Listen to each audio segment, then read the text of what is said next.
Hello students, welcome to Akash Telugu YouTube channel. ఈరోజు మనం NEET exam physics సబ్జెక్ట్కి సంబంధించి 11th అండ్ 12th క్లాస్ సిలబస్లో ఏ చాప్టర్స్ నుంచి అయితే ఎక్కువగా క్వశ్చన్స్ అడిగారు, అలాగనే కంపల్సరీగా చదవాల్సినటువంటి చాప్టర్స్ ఏంటి, వాటిలోంచి ఏ చాప్టర్ నుంచి ఎంత పర్సెంటేజ్ ఆఫ్ క్వశ్చన్స్ అడగడం జరిగింది, అలాగనే NEET 2024 paper analysis easy, moderate, difficult level of questions ఎలా అడిగారు, సో అని దాని గురించి మనం ఇప్పుడు తెలుసుకోబోతున్నాం. సో ఈ చాప్టర్స్ నుంచి ఎక్కువగా క్వశ్చన్స్ అడగడం జరిగింది. Current electricity 12th chapter, semi conductor devices 12th chapter, ray optics and optical instruments 12th chapter, system of particles and rotational motion 11th syllabus, and dual nature of radiation and matter 12th class syllabus, electrostatic potential and capacitance 12th portion, alagane moving charges and magnetism kuda 12th syllabus, work energy and power chapter 11th class syllabus, alagane 11th class nunchi inka gravitation, laws of motion, thermodynamics and ఈ alternating current 12th syllabus, nuclei 12th syllabus and units and measurements chapter 11th class. వీటి నుంచి ఎక్కువగా questions అడగడం జరిగింది. So ఒక్కొక్క చాప్టర్లో ఎంత percentage of questions అడిగారు, సో అలాగనే నీట్ 2024 ఎగ్జామ్ యొక్క పేపర్ అనాలసిస్, ఓకే, అది గురించి మనం ఈరోజు చూద్దాం. చాప్టర్ వైజ్ ఒక్కొక్క చాప్టర్ నుంచి ఎంత పర్సంటేజ్ ఆఫ్ క్వశ్చన్స్ అడిగారు అనేది చూద్దాం. ముందుగా కరెంట్ ఎలక్ట్రిసిటీ చాప్టర్ నుండి 7.02% ఆఫ్ క్వశ్చన్స్ అడగడం జరిగింది. సెమీ కండక్టర్ డివైజ్ 6.28%, అలాగే ray optics and optical instruments నుండి 5.64%, system of particles and rotational motion నుంచి 5.32%, and dual nature of radiation and matter నుండి 4.57%, ఎలక్ట్రోస్టాటిక్ పొటెన్షియల్ అండ్ కెపాసిటెన్స్ నుంచి 4.36%, moving charges and magnetism chapter నుంచి 4.36% questions అడగడం జరిగింది. Work energy and power chapter నుండి 4.26%, అలాగే gravitation chapter నుండి 4.04%, లాస్ ఆఫ్ మోషన్ చాప్టర్ నుండి 3.83%, థర్మోడైనమిక్స్ చాప్టర్ నుండి కూడా 3.83% అడగడం జరిగింది. అలాగనే ఆల్టర్నేటింగ్ కరెంట్స్ చాప్టర్ నుండి 3.72% ఆఫ్ క్వశ్చన్స్ అడగడం జరిగింది. అలాగే న్యూక్లియై చాప్టర్ నుండి 3.40%, యూనిట్స్ అండ్ మెజర్మెంట్స్ చాప్టర్ నుంచి 3.40%. ఇలా 11th and 12th class syllabus నుంచి ఏ చాప్టర్ నుంచి ఎంత పర్సెంటేజ్ అడగడం జరిగిందో మనం ఇక్కడ చూడవచ్చు.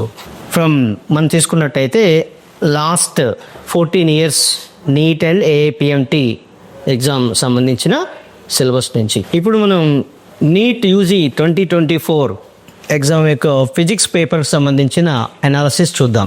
ముందుగా డిఫికల్టీ లెవెల్ చూసినట్లయితే డిఫికల్ట్ అండ్ లెంతీ అని చెప్పవచ్చు, కంపేరింగ్ మనం ప్రీవియస్ పేపర్స్తో కంపేర్ చేసినప్పుడు. అలాగనే 70 to 75% ఆఫ్ ద క్వశ్చన్స్ తీసుకున్నట్లయితే న్యూమరికల్ బేస్డ్ ఇవ్వడం జరిగింది. 25 to 30% థియరీ బేస్డ్ క్వశ్చన్స్ ఉన్నాయి. అలాగనే కొన్ని క్వశ్చన్స్ తీసుకున్నట్లయితే టైం టేకింగ్గా ఉండటం జరిగింది. వాటిని సాల్వ్ చేయడానికి లాంగ్ మ్యాథమెటికల్ క్యాలిక్యులేషన్స్ అనేవి అవసరం అవుతాయని చెప్పబడింది. అలాగనే మల్టిపుల్ స్టేట్మెంట్ బేస్డ్ క్వశ్చన్స్ ఏవైతే ఉన్నాయో కొంచెం ట్రిక్కీ అండ్ మరియు టైం కన్జ్యూమింగ్గా ఉన్నాయి. అలాగనే క్వశ్చన్స్ మనం తీసుకున్నట్టయితే వీట్స్ అండ్ బ్రిడ్జ్ లాంటి క్వశ్చన్ ఏదైతే ఉందో అది కొంచెం లిటిల్ డిఫికల్ట్గా చెప్పొచ్చు. అలాగనే స్టూడెంట్స్ కొంచెం out of box thinking capability కావాల్సిన అవసరం ఉంది. అలాగనే ఒక క్వశ్చన్ని so NTA beyond the scope of the syllabus అని చెప్పడం జరిగింది. సో దానికి సంబంధించి కూడా మార్క్స్ ఇవ్వడం జరిగింది. సో ఇది 2024 యొక్క పేపర్ అనాలిసిస్ ఫిజిక్స్లో. నెక్స్ట్ ఫిజిక్స్ పోర్షన్కి సంబంధించి నీట్ 2024 పేపర్లో 11th మరియు 12th క్లాస్ సిలబస్ నుంచి డిఫికల్టీ లెవెల్ ఆఫ్ క్వశ్చన్స్ ఎలా ఉన్నాయి, ఈజీ క్వశ్చన్స్ ఎలా ఉన్నాయి, medium questions and difficult questions అనేవి ఏ చాప్టర్ నుంచి ఎన్ని ఇవ్వడం జరిగిందో చూద్దాం. ముందుగా 12th క్లాస్కి సంబంధించి ఎలక్ట్రిసిటీ చాప్టర్స్ నుంచి, అంటే electric charges and fields, potential and capacitance, అలాగే కరెంట్ ఎలక్ట్రిసిటీ సంబంధించి easy questions 3, medium questions 4, difficult questions 3, total 10 questions ఇవ్వడం జరిగింది.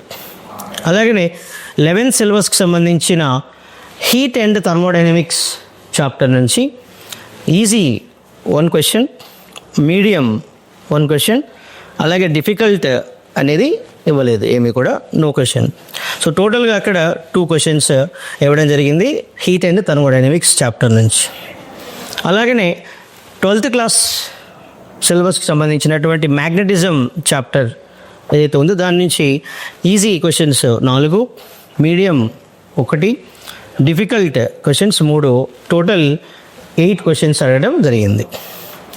అలాగే 11th క్లాస్ సంబంధించి మెకానిక్స్ పార్ట్ నుంచి ఈజీ 6 క్వశ్చన్స్, మీడియం 10 క్వశ్చన్స్, అలాగే difficult level of questions 2, total 18 questions అడగడం జరిగింది. 12th క్లాస్కి సంబంధించిన మోడర్న్ ఫిజిక్స్ చాప్టర్ నుంచి తీసుకున్నట్లయితే ఈజీ 2 క్వశ్చన్స్, మీడియం 5 క్వశ్చన్స్, అలాగే డిఫికల్ట్ లెవెల్ 2 క్వశ్చన్స్, టోటల్గా 9 క్వశ్చన్స్ అడగడం జరిగింది. అలాగే 12th క్లాస్కి సంబంధించి ఆప్టిక్స్ చాప్టర్స్ నుంచి ఈజీ 1 క్వశ్చన్, మీడియం 1 క్వశ్చన్, అలాగే డిఫికల్ట్ 1 క్వశ్చన్, టోటల్లీ 3 క్వశ్చన్స్ అడగడం జరిగింది. సో ఇలా తీసుకున్నట్లయితే మనం టోటల్గా easy level of questions from all అన్ని చాప్టర్స్ నుంచి మనం అబ్జర్వ్ చేసినట్లయితే 17 total, medium level of questions 22 totally, and difficult level of questions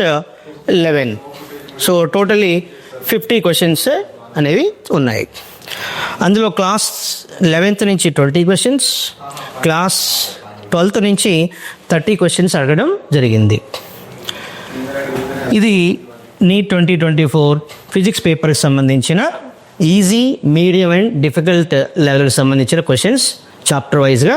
okay, ఇది స్టూడెంట్స్ మనం ఈరోజు చూసినటువంటి టోటల్ నీట్ 2024 యొక్క పేపర్ అనాలిసిస్. అండ్ నెక్స్ట్ వీడియోలో మనం ఈ ఏవైతే ఇంపార్టెంట్ చాప్టర్స్ ఇప్పుడు మనం చెప్పుకున్నామో 11th 12th నుంచి ప్రతి చాప్టర్ నుంచి కాన్సెప్ట్ డిస్కషన్ మరియు వాటిపైన ప్రాబ్లమ్ సాల్వింగ్ కూడా మనం చేయబోతున్నాము. So please watch the video. Thank you.